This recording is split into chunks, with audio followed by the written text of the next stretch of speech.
یار کیا کون سی وائٹ ابھی بنانا؟ اعوذ باللہ من الشیطان الرجیم بسم اللہ الرحمن الرحیم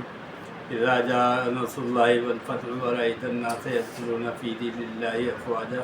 فسبح بحمد ربک واستغفرہ انہ کان توابا۔ صدق اللہ العظیم۔ بزرگان محترم و برادران عزیز، جیسا کہ آپ کو معلوم ہے کہ ایران اور اسرائیل کی جنگ جاری ہے اور اس کے اندر بیچ میں امریکہ بھی کود پڑا ہے، اور دراصل یہ صرف ایران اور اسرائیل کی جنگ نہیں ہے بلکہ یہ پاکستان اس کا نشانہ ہے اور یہ پاکستان کے لیے ایک اشارہ ہے۔ تو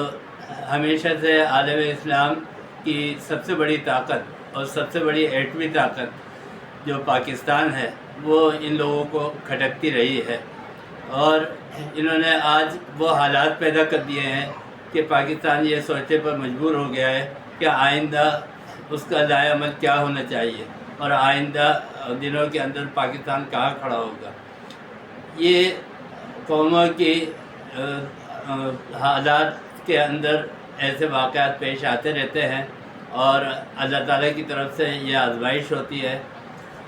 قرآن کریم کے اندر ایک جگہ فرمایا کہ اذا الشمس کورت واذا النجوم انکدرت واذا الجبال سیرت واذا العشار عطلت واذا الوحوش حشرت۔ حضرت شیخ الاسلام علامہ شبیر احمد عثمانی رحمۃ اللہ علیہ نے لکھا ہے کہ ایک مرتبہ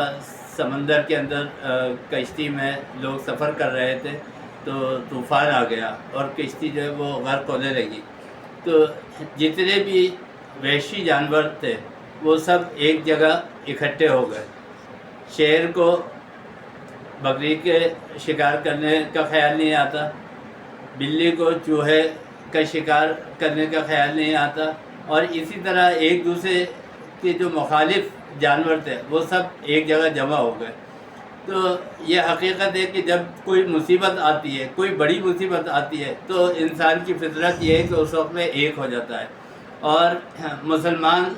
کو خاص طور پر یہی تعلیم دی گئی ہے کہ منفعت ایک ہے اس قوم کی، نقصان بھی ایک ہی سب کا نبی، دین بھی، ایمان بھی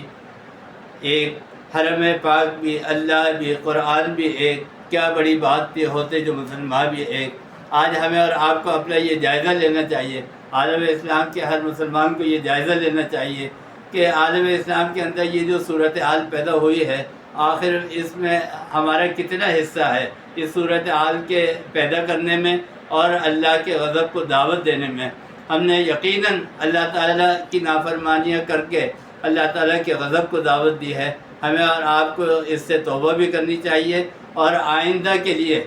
آپس کے اندر ایک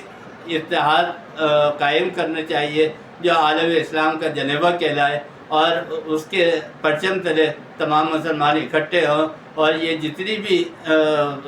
طاقتیں ہیں، یورپین طاقتیں ہیں اور اسرائیلی طاقتیں ہیں، ان کو اللہ تعالیٰ جو ہے وہ نیست و نابود کر دے۔ بس ہمیں اور آپ کو یہی غور و فکر کرنا چاہیے کہ اب ہمیں اور آپ کو ایک مسلمان ہو کر کس طرح جو ہے وہ ان کافروں کا مقابلہ کرنا چاہیے۔ اللہ تعالیٰ ہمیں اور آپ کو سب کو فتح و نصرت سے کامیابی عطا فرمائے، اور اللہ تعالیٰ پاک فوج کو قوت اور طاقت اور حوصلہ اور ہمت عطا فرمائے، اور پاکستان کے حکمرانوں کو، سیاستدانوں کو صحیح فیصلے کرنے کی توفیق عطا فرمائے۔ وآخر دعوانا الحمدللہ۔